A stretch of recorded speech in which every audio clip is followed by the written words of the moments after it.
സംസ്ഥാനത്ത് നിന്ന് നിയമസഭയിൽ ഉന്നത വിദ്യാഭ്യാസവുമായി ബന്ധപ്പെട്ടിട്ടുള്ള 3 സർവകലാശാല ബില്ലുകൾ വരികയാണ്. ആദ്യത്തെ ബില്ല് സംസ്ഥാനത്ത് സ്വകാര്യ സർവകലാശാലകൾ ആരംഭിക്കുന്നതിന് വേണ്ടിയിട്ടുള്ള ഒരു ബില്ലാണ്. ഞങ്ങൾ തത്വത്തിൽ സ്വകാര്യ സർവകലാശാലകൾ ആരംഭിക്കുന്നതിനെതിരല്ല. പക്ഷേ ഈ ബില്ല് യഥാർത്ഥത്തിൽ കേരളത്തിലെ ഉന്നത വിദ്യാഭ്യാസ രംഗത്ത് നിലവിലിരിക്കുന്ന പ്രശ്നങ്ങളെ, അത് നേരിടുന്ന ഗൗരവതരമായ വിഷയങ്ങളെ അഡ്രസ്സ് ചെയ്തുകൊണ്ടുള്ളൊരു ബില്ലല്ല. മാത്രമല്ല, തട്ടിക്കൂട്ടി തയ്യാറാക്കിയൊരു ബില്ലാണ്. കേരളത്തിലെ ഉന്നത വിദ്യാഭ്യാസ രംഗം ഇന്ന് നേരിടുന്നത് 2 പ്രധാനപ്പെട്ട പ്രശ്നങ്ങളാണ്. ഒന്ന് ബ്രെയിൻ ഡ്രെയിനാണ്, കുട്ടികൾ വേറെ സ്ഥലത്തേക്ക് പോവുകയാണ്. 2, സർക്കാർ കോളേജുകളിലും എയ്ഡഡ് കോളേജുകളിലും അൺഎയ്ഡഡ് കോളേജുകളിലും വിദ്യാർത്ഥികൾ ഗൗരവതരമായി കുറഞ്ഞു വരികയാണ്. നിരവധി അൺഎയ്ഡഡ് എഞ്ചിനീയറിംഗ് കോളേജുകൾ പൂട്ടി.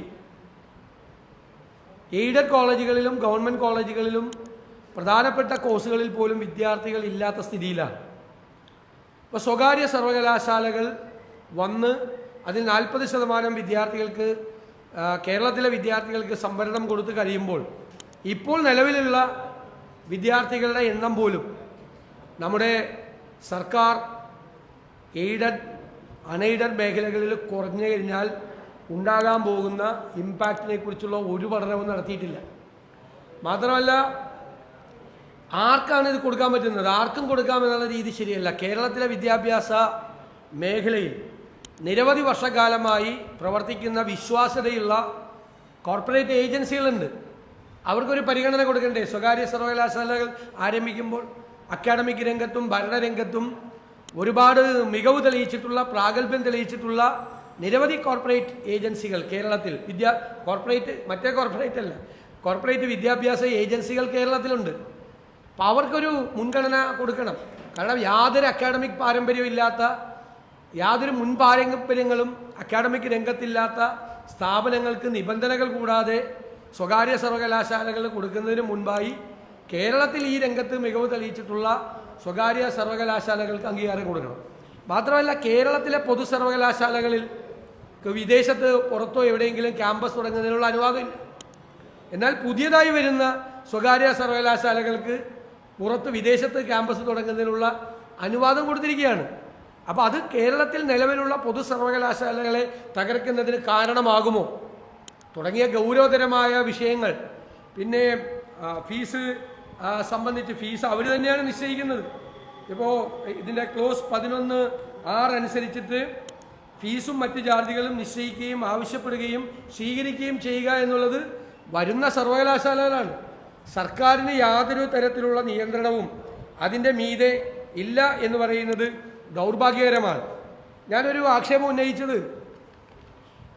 ഇതൊരു ആലോചന കൂടെ ഇല്ലാതെ ശരിക്കൊന്ന് വായിച്ചു പോലും നോക്കാതെ തയ്യാറാക്കിയൊരു ബില്ലാണെന്നുള്ളതിൻ്റെ ഉദാഹരണം പറയാം. ക്ലോസ് 12 പ്രവേശനം, അഡ്മിഷൻ. എല്ലാ സർവകലാശാലയും അതത് സംഗതി പോലെ ഈ ആക്ടിലെയും ബന്ധപ്പെട്ട സ്റ്റാറ്റ്യൂട്ടുകളിലെയും വ്യവസ്ഥകൾക്കും UGCയുടെയും മറ്റ് റെഗുലേറ്ററി ബോഡികളുടെയും റെഗുലേഷനുകൾക്കും വിധേയമായി എല്ലാ വ്യക്തികൾക്കും പ്രവേശനം നൽകേണ്ടതാണ്. ഓക്കെ. അടുത്തത് അവിടുത്തെ പ്രൊവൈസോ എന്താണ്?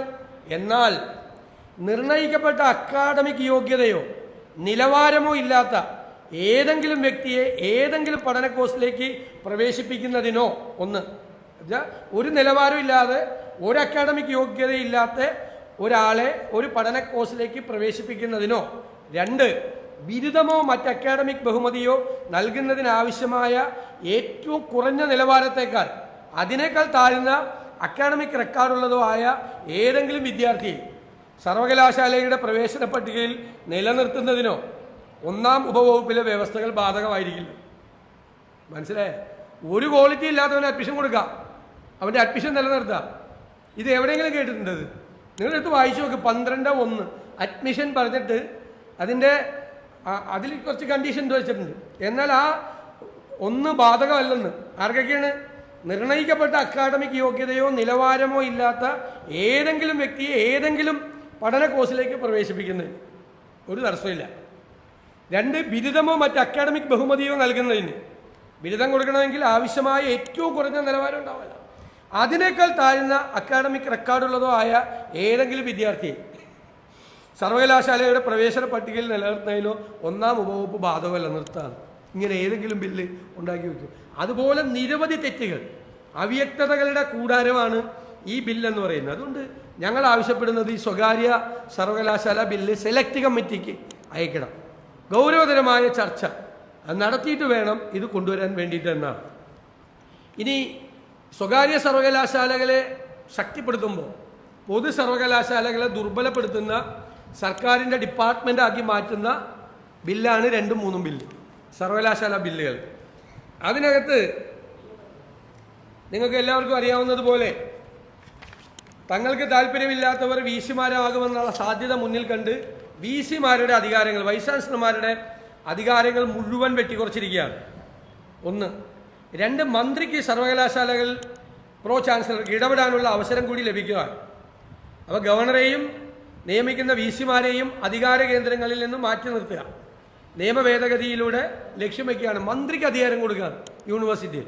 അപ്പോൾ യൂണിവേഴ്സിറ്റി ഒരു ഓട്ടോണമസ് ബോഡിയാണ് എന്ന ഒരു കൺസെപ്റ്റ് മാറ്റിക്കൊണ്ട് സർക്കാരിൻ്റെ ഡിപ്പാർട്ട്മെൻ്റ് ആക്കുകയാണ്.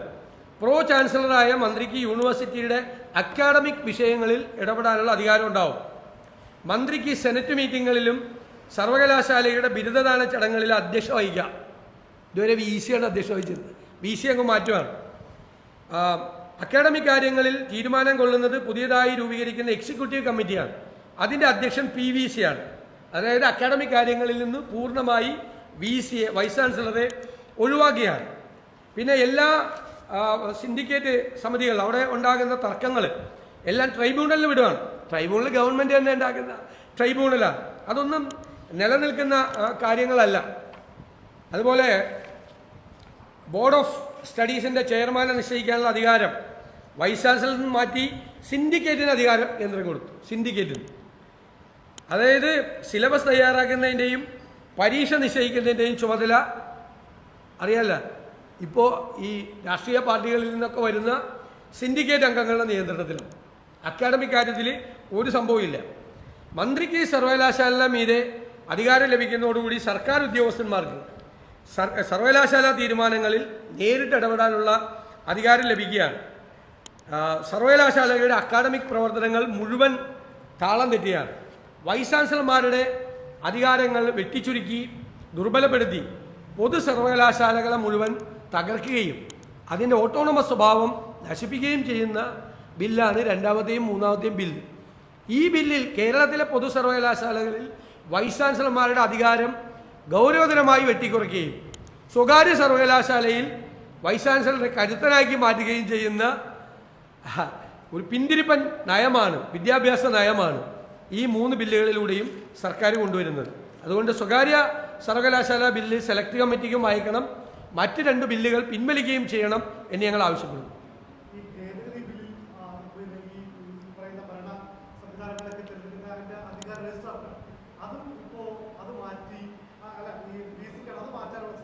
കംപ്ലീറ്റ് അക്കാഡമിക് കാര്യങ്ങളിലും അഡ്മിനിസ്ട്രേറ്റീവ് കാര്യങ്ങളിലും മുഴുവൻ വി സിയെ മാറ്റിയാണ്. വി സി ഒരു നോക്കുകൂത്തിയാണ്. വി സിയെക്കാളും കൂടുതൽ അധികാരം വി സി ഇല്ലാത്തപ്പോൾ പ്രവർത്തിക്കുന്ന PVCക്ക് കൊടുക്കുകയാണ്.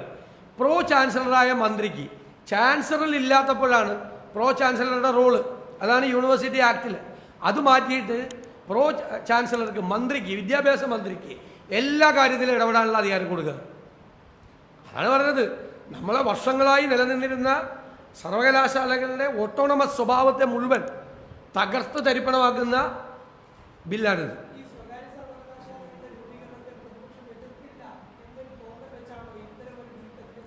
അല്ല, ഞങ്ങൾ ആദ്യമേ തൊട്ട് ഞങ്ങൾ കൊണ്ടുവരാൻ വേണ്ടി പോയതാണ്. പക്ഷെ ഇങ്ങനത്തെ ഒരു ബില്ലല്ല ഞങ്ങൾ കൊണ്ടുവരാൻ നോക്കിയത്. ഇതിപ്പോൾ എന്താണ് നിയന്ത്രണം? സർക്കാരിന് എന്ത് നിയന്ത്രണമാണുള്ളത്? ഫീസ് അവർക്ക് നിശ്ചയിക്കാം, തോന്നിയതുപോലെ ഫീസ് വാങ്ങിക്കാം, എന്തു വേണമെങ്കിലും അവർക്ക് ചെയ്യാം, ആരെ വേണമെങ്കിലും വൈസ് ചാൻസലറായിട്ട് നിയമിക്കാം. വ്യവസായ വാണിജ്യ രംഗത്ത് പ്രവർത്തിക്കുന്ന ഒരാളെ വൈസ് ചാൻസലറാക്കാം. അക്കാഡമിക് യോഗ്യതയില്ല, അയാൾ SLC പാസ്സായിട്ടില്ലെങ്കിലും വൈസ് ചാൻസലറാക്കാം.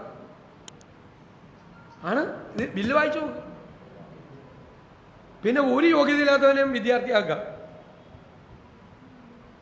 അങ്ങനെയാണെങ്കിൽ എന്തുമാത്രം വിദ്യാർത്ഥികളായിരിക്കും കേരളത്തിൽ പല പരീക്ഷയും പാസ്സാ. ഇപ്പം നേരത്തെ പലരും PGക്ക് ചേർന്നിരുന്നത് പരീക്ഷ മറ്റേ മാർക്ക് ലിസ്റ്റ് തിരുത്തിയും വ്യാജ സർട്ടിഫിക്കറ്റ് സംഘടിപ്പിച്ച്, ഇനി അതിൻ്റെ ആവശ്യമില്ല. ഇനിയിപ്പോൾ ഡിഗ്രി പാസ്സായില്ലെങ്കിലും PGക്ക് കയറാമല്ലോ. അല്ല, ഈ ബില്ല് ഒരു കാരണവശാലും ഇപ്പോൾ പാസ്സാക്കാൻ പാടില്ല. ഇത് സെലക്ട് കമ്മിറ്റിക്ക് അയച്ച് ഇത് നടപ്പാക്കിയ സംസ്ഥാനങ്ങളിൽ ഉണ്ടാക്കിയിരിക്കുന്ന ഗുരുതരമായ പ്രത്യാഘാതങ്ങൾ മനസ്സിലാക്കി ഈ ഏച്ചുകെട്ടിയ ഈ ബില്ല് കുറേ കൂടി നവീകരിച്ച് കുറേ കൂടി കേരളത്തിന് അനുസരണമായ രീതിയിൽ കൊണ്ടുവരണം. പിന്നെ ഇതെല്ലാം നോക്കണം, എന്ത് ഇമ്പാക്റ്റ് ഉണ്ടാക്കും. ഇത് വന്നു കഴിയുമ്പോൾ കേരളത്തിൽ എത്ര സ്ഥാപനങ്ങൾ പൂട്ടിപ്പോവും, സർവകലാശാലകൾ ഉൾപ്പെടെ പൂട്ടിപ്പോവും. ഈ രീതിയിലാണ് ഈ നിയമം വരുന്നതെങ്കിൽ എന്ത് ക്യാമ്പസില്ലെങ്കിൽ പിന്നെ എന്ത് സർവകലാശാല? ക്യാമ്പസിൽ കുട്ടികളില്ലെങ്കിൽ എന്ത് സർവകലാശാല? ഇപ്പം തന്നെ കുട്ടികളില്ല അല്ലേ? എത്ര എഞ്ചിനീയറിംഗ് കോളേജ് പൂട്ടി കേരളത്തിൽ? നിരവധി കൂട്ടുവാണ്. എയ്ഡഡും അൺഎയ്ഡഡ് പൂട്ടിക്കൊണ്ടിരിക്കുകയാണ്. എയ്ഡഡ് സ്ഥാപനങ്ങളിൽ കുട്ടികളില്ലാത്തതുകൊണ്ട് കോഴ്സുകൾ റദ്ദാക്കി. എനിക്കറിയാവുന്ന മധ്യ തിരുവിതാംകൂറിലൊരു കോളേജിൽ 4 ഇംഗ്ലീഷ് പ്രൊഫസർമാർ റിട്ടയർ ചെയ്തു. 4 ഇംഗ്ലീഷ് പ്രൊഫസർമാർ. പക്ഷെ വേക്കൻസി ഇല്ല. എന്താ കാര്യം? സ്റ്റുഡൻസ് ഇല്ല. ഇല്ലെങ്കിൽ 4 പേര് റിട്ടയർ ചെയ്യുമ്പോൾ 4 പുതിയ അധ്യാപകർക്ക് നിയമനം കിട്ടേണ്ടതാണ്. നിങ്ങൾ അന്വേഷിച്ച് നോക്കിക്കോ. പ്രശസ്തമായ ക്യാമ്പസുകളിൽ പോലും പ്രശസ്തമായ കോഴ്സുകൾ ഇപ്പം നമ്മളൊക്കെ പഠിക്കുമ്പോൾ 90% മാർക്കുണ്ടെങ്കിൽ മാത്രം മെറിറ്റിൽ അഡ്മിഷൻ കിട്ടുന്ന ഏറ്റവും ഡിമാൻഡുള്ള കോഴ്സുകളിൽ പോലും കുട്ടികളില്ല. പല PG കോഴ്സുകളും കട്ട് ചെയ്യാണ്. ഈ സാഹചര്യത്തിൽ കേരളത്തിലെ പൊതു സർവകലാശാലകളെയും ഉന്നത വിദ്യാഭ്യാസ രംഗത്തെയും ഈ സ്വകാര്യ സർവകലാശാലകൾ എങ്ങനെയാണ് ബാധിക്കാൻ പോകുന്നത് എന്നൊരു പഠനം നടത്തണ്ടേ? അതുകൊണ്ടാണ് ഞാൻ പറഞ്ഞത് ധൃതി പിടിച്ച് പാസ്സാക്കാതെ ഒന്നുകൂടി നോക്കി ചെയ്യാം.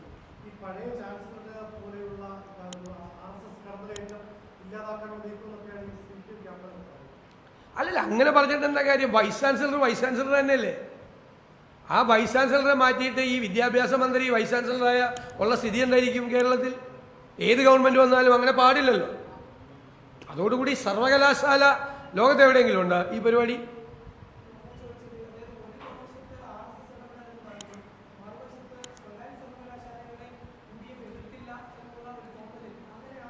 അല്ല, അങ്ങനെയെന്ന് പറഞ്ഞാൽ ഇതുപോലത്തെ ഒരു ബില്ലല്ലോ പാസ്സാക്കേണ്ടത്. സ്വകാര്യ സർവകലാശാല എന്ന് പറയുന്നത് ഇൻ പ്രിൻസിപ്പിൾ ഞങ്ങൾ എതിരല്ല. പക്ഷെ ഇങ്ങനൊരു ബില്ല് കൊണ്ടുവന്നാൽ വരാൻ പോകുന്ന സ്വകാര്യ സർവകലാശാലയെ കുറിച്ച് ഞങ്ങൾക്ക് ഭയമാണ്. അത് ഞങ്ങൾ എതിരാണ്, ഒരു സംശയം വേണ്ട. ഇങ്ങനെ വന്നാലുള്ള സ്ഥിതി എന്തായിരിക്കും? മാത്രമല്ല, ഇപ്പോഴത്തെ ഒരു പ്രത്യേക അവസ്ഥ ഒന്നും കൂടി പഠിക്കണ്ടേ? ഉന്നത വിദ്യാഭ്യാസ രംഗത്ത് നിലനിൽക്കുന്ന ഈ അവസ്ഥ പഠിക്കണ്ടേ? ഇവർ പറയുന്നത് ഈ പുറത്തേക്ക് പോകുന്ന കുട്ടികൾ ഈ സർവകലാശാലയെ പഠിക്കുന്ന, പക്ഷെ പുറത്തേക്ക് പോകുന്ന കുട്ടികൾ പഠിക്കാൻ വേണ്ടി മാത്രമാണോ പോകുന്നത്? ആണോ? പഠിക്കാൻ വേണ്ടിയാണെങ്കിൽ ഇന്ത്യയിൽ എന്തെല്ലാം സ്ഥാപനങ്ങളുണ്ട്. ഇന്ത്യയിൽ എത്രമാത്രം വിദ്യാഭ്യാസ സ്ഥാപനങ്ങൾ, ഈ രാജ്യത്തിൻ്റെ വിവിധ സ്ഥാപനങ്ങളിൽ അസാമാന്യമായ റേറ്റിംഗ് ഉള്ള വിദ്യാഭ്യാസ സ്ഥാപനങ്ങൾ രാജ്യത്തിൻ്റെ വിവിധ ഭാഗങ്ങളിലില്ലേ? അതിനു വേണ്ടിയിട്ടാണ് ജർമ്മനിയിലേക്കും കാനഡയിലേക്കും UK യിലേക്കും പോകുന്നത്. അവിടുത്തെ റേറ്റിംഗ് ഉള്ള സ്ഥലത്ത് പോയിട്ടാണ് അവർ പഠിക്കുന്നത്, ജോലിക്ക് വേണ്ടി പോവുക. അതുകൊണ്ട് ഈ സർവകലാശാല വന്നാൽ ഇവർ ഇവിടെ ചേർന്ന് അവിടെ പോവാതിരിക്കും എന്ന് പറയുന്നത് എനിക്ക് അതിനകത്തൊരു യുക്തി കാണുന്നില്ല. ശരിയാണോ? ബ്രെയിൻ ഡ്രെയിൻ്റെ കാരണം റേറ്റിംഗ് ഉള്ള സ്ഥാപനങ്ങൾ ഇല്ലാത്തതാണോ? അല്ലല്ലോ. ജോലിയും കൂടി തേടി പോവാണ്. ഏതെങ്കിലും കോഴ്സിന് പോവാം, കിട്ടുന്ന കോഴ്സിന് പോവാം. എന്നുവെച്ചാൽ എല്ലാവരും അല്ല, ചിലപ്പോൾ ഒരു 20% ആളുകൾ നല്ല റേറ്റിംഗ് ഉള്ള സ്ഥാപനത്തിൽ പോയി പഠിക്കുന്നത്. അത് പണ്ടും പഠിക്കുന്നുണ്ടല്ലോ, കേംബ്രിഡ്ജിലും ഓക്സ്ഫോർഡിലും എല്ലാം പഠിക്കുന്നുണ്ടല്ലോ പണ്ടും. ഇപ്പം അതല്ലല്ലോ. ഇപ്പം ഏത് യൂണിവേഴ്സിറ്റിയിലാണ് പോകുന്നതെന്ന് പോലും ആർക്കും അറിയത്തില്ല. പേര് പോലും കേൾക്കാത്ത യൂണിവേഴ്സിറ്റികളിൽ പോയി പഠിക്കുക. ഏതെങ്കിലും കോഴ്സിൽ പഠിച്ച് അവിടെ ഒരു ജോലി ശരിയാക്കി അവിടെ ഒരു പെർമനൻറ്റ് വിസ ശരിയാക്കാൻ ഉള്ള പോക്കാണ്. ആ കുട്ടികളെ നമുക്ക് ഇവിടെ പ്രൈവറ്റ് യൂണിവേഴ്സിറ്റി ഉണ്ടാക്കി കൊടുക്കാത്ത ഫീസും കൂടി വെച്ച് അവർ കിട്ടുമോ? അതായത് വളരെ ഡീറ്റെയിൽ ആയിട്ടുള്ളൊരു സ്റ്റഡി, ഒരു ഇമ്പാക്റ്റ് സ്റ്റഡി വേണം. എന്നിട്ട് വേണം ബില്ല് കൊണ്ടുവരാൻ. അതുകൊണ്ട് ധൃതി പിടിക്കണ്ട എന്നാണ് ഞങ്ങളുടെ അഭിപ്രായം.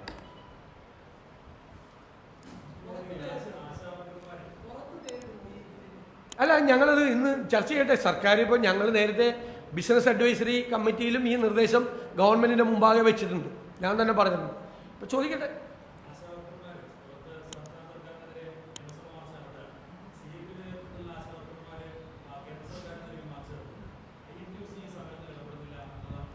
അല്ല, INTUC ഉണ്ട്. ഞങ്ങൾ പാർട്ടി ഇപ്പം ഞാൻ ഒരു സമരം ഉദ്ഘാടനം ചെയ്തിട്ട് വരിക.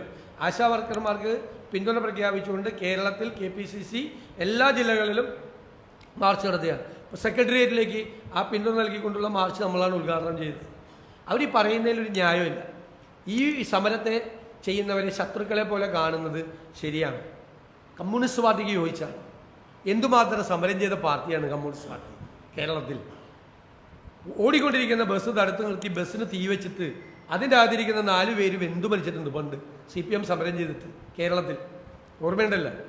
ഈ സ്ത്രീകൾ പാവപ്പെട്ടവർ സമരം ചെയ്യുമ്പോൾ അവരെ അധിക്ഷേപിക്കുക, അപമാനിക്കുക, അവരെ ജോലി കളയുമെന്ന് പറയുക, അവരുടെ രാത്രി മഴ പെയ്യുമ്പോൾ അവരുടെ മീതെ പഠിച്ചിരുന്ന ടർപ്പോളിൻ പോലീസിനെ കൊണ്ട് രാത്രി 1 മണിക്ക് അയച്ചു മാറ്റുക, മഴ കൊള്ളാതിരിക്കാൻ ആ ടർപ്പോളിനെടുത്ത് മേത്ത് വെച്ചിരുന്നിരുന്ന പാവങ്ങളുടെ തലയിൽ നിന്ന് മഴ കൊണ്ടുകൊള്ളാൻ പറഞ്ഞുകൊണ്ട് ആ ടർപ്പോളിൻ വലിച്ചു മാറ്റുക.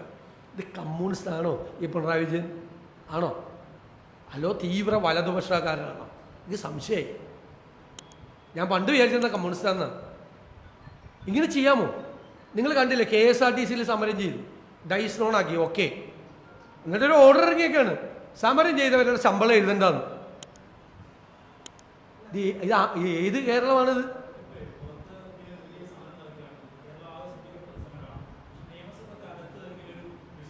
ഞങ്ങൾ ഇന്നലെ നിയമസഭ കൂടിയത്, അതിനേക്കാൾ ഗൗരവമുള്ള വിഷയമല്ലേ ഞങ്ങൾ കൊണ്ടുവന്നത്.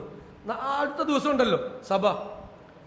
ഇന്നത്തെ വിഷയത്തിൻ്റെ പ്രാധാന്യം നേരെ തിരിച്ച് എന്നോട് ചോദിച്ചതന്നെ. ഇത്രയും വലിയ വിഷയം ഉണ്ടായിട്ട് ഇന്ന് ഇതാണ് കൊണ്ടുവന്നത് നേരെ തിരിച്ചു ചോദിച്ചത് എന്നോട്. ഞാൻ മറ്റത് എടുത്തിരുന്നെങ്കിൽ നിങ്ങളല്ലേ പാർട്ടി.